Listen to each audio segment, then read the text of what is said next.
వరంగల్ ఖమ్మం నల్గొండ పట్టభద్రుల ఎమ్మెల్సీ ఉప ఎన్నిక పోలింగ్ ప్రశాంతమైన వాతావరణంలో కొనసాగింది. ఉమ్మడి నల్గొండ జిల్లాలో తమ ఓటు హక్కు వినియోగించుకోవడానికి పట్టభద్రులు బారులు తీరారు. మధ్యాహ్నం 12 గంటల వరకు 29.30% పోలింగ్ నమోదైంది. గత ఎన్నికలతో పోలిస్తే ఈసారి కొంత పోలింగ్ శాతం పెరిగేలా కనిపిస్తుంది. ఉమ్మడి నల్గొండ జిల్లాలో ఎమ్మెల్సీ పోలింగ్ సరళిపై మరింత సమాచారం మా నల్గొండ ప్రతినిధి పరమేష్ అందిస్తారు. వరంగల్ ఖమ్మం పట్టభద్రుల ఉప ఎన్నిక పోలింగ్ అయితే ప్రశాంతంగా కొనసాగుతున్నటువంటి పరిస్థితి అయితే ఉంది. ఉదయం 8 గంటల నుండే ఈ పోలింగ్ అయితే ప్రారంభమైంది. ఇప్పటి వరకు అయితే ఎక్కడ కూడా ఎలాంటి సంఘటనలు జరగకుండా ప్రశాంత వాతావరణంలో కొనసాగుతున్నటువంటి పరిస్థితి అయితే ఉంది. ఏదైతే నార్కట్పల్లి మండలంలో ఒక చిన్న సంఘటన అయితే జరిగినటువంటి పరిస్థితి అయితే ఉంది.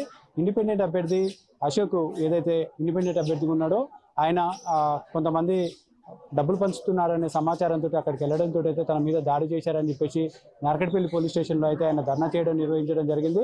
అయితే అక్కడికి పోలీసులు కూడా చేరుకొని ఆయనను సముదాయించి ఆయనకు మాట్లాడి ఎవరైతే బాధితులు ఉన్నారో పిటిషన్ ఇవ్వండి, వాళ్ళ మీద చర్యలు తీసుకుంటామని చెప్పేసి కూడా చెప్పి ఆయనకు ప్రాణహాని ఉందని చెప్పేసి అంటే ఒక కానిస్టేబుల్ కూడా కేటాయించినటువంటి పరిస్థితి అయితే కనిపిస్తుంది. అయితే ఓవరాల్ గా ఎక్కడ కూడా ఎలాంటి సంఘటనలు జరగలేదు. ఈ సంఘటన మినహా మొత్తానికి అయితే ప్రశాంత వాతావరణంలో కొనసాగుతున్నటువంటి పరిస్థితి అయితే ఉంది. మనం విజువల్స్ లో కూడా చూడొచ్చు.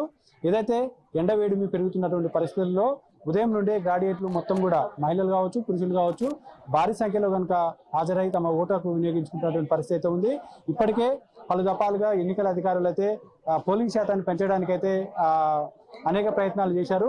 పిల్లల్ని కూడా మన విజువల్స్ లో చూడొచ్చు. చిన్న పిల్లలను కూడా తీసుకొని ఓటు హక్కు వినియోగించుకోవడానికి వచ్చినటువంటి పరిస్థితులు కూడా మనకు విజువల్స్ లో కనిపిస్తున్నటువంటి పరిస్థితి ఉంది. ఇక్కడికి వచ్చేటటువంటి ఏదైతే అభ్యర్థులు ఉన్నారో వీళ్ళకి సంబంధించినటువంటి ఎలాంటి ప్రాబ్లమ్స్ రాకుండా ఎన్నికల అధికారులు అయితే అన్ని ఏర్పాట్లు పూర్తి చేశారు. వాటర్ కావచ్చు, లేకుంటే మెడికల్ కావచ్చు, ఏదైతే కొంతమందికి పోలింగ్ స్లిప్లు లేని వాళ్ళకు కూడా రెవెన్యూ సిబ్బంది ఉండి వాళ్ళకి పోలింగ్ స్లిప్లు కూడా ఇచ్చేటటువంటి పరిస్థితులు కూడా ఏర్పాటు చేసినటువంటి పరిస్థితి ఉంది. పోలింగ్ కేంద్రాల వద్ద మాత్రం భారీ బందోబస్తును కూడా ఏర్పాటు చేయడం జరిగింది. ఎక్కడ కూడా ఎలాంటి అవాంఛనీయ సంఘటనలు జరగకుండానైతే ఎన్నికల సంఘం అయితే అన్ని ఏర్పాట్లు పూర్తి చేసినటువంటి పరిస్థితి ఉంది. ఇప్పటి వరకు అయితే దాదాపుగా ఒక 52,000 చిల్లర ఓటర్లు కూడా ఓటర్కు వినియోగించుకున్నటువంటి సమాచారం అయితే మనకు అందుతా ఉంది. ఏదైతే ఎన్నికల సంఘం సూచించినట్టుగా అభ్యర్థులందరూ కూడా తమ ఓటర్కు వినియోగించుకోవాలి. ఏదైతే బ్యాలెట్ పేపర్లో ఎలాంటి మిస్టేక్స్ చేయకుండా ఎన్నికల సంఘం ఏదైతే ఇచ్చిరో మార్కర్ పెన్ తోటి వాళ్ళు ఇచ్చినటువంటి మార్కర్ పెన్ తోటి మాత్రమే వాళ్ళు ఓటు హక్కు వినియోగించుకోవాలి. సీరియల్ నెంబర్లు మాత్రమే వేయాలి. ఎవరు కూడా సిగ్నేచర్స్ కానీ వేరే కూడా పెట్టొద్దని చెప్పేసి చెప్తున్నటువంటి పరిస్థితి అయితే ఉంది.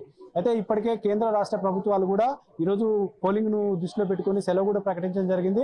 ప్రైవేటు ఉద్యోగాలు కానీ లేకుంటే ఇతరతర ఉన్నటువంటి పట్టభద్రులు ఎవరైనా సరే వాళ్ళ యాజమాన్యాలు కూడా వాళ్ళకు అవకాశం కల్పించేలాగా ఈరోజు సెలవు ప్రకటించాలని చెప్పేసి ఎన్నికల సంఘం సూచించినటువంటి పరిస్థితులలో అభ్యర్థులు మొత్తం కూడా గ్రాడ్యుయేట్స్ మొత్తం కూడా భారీ సంఖ్యలో పాల్గొని ఈసారి పోలింగ్ శాతం కూడా పెరిగే అవకాశం కూడా కనిపిస్తా ఉంది.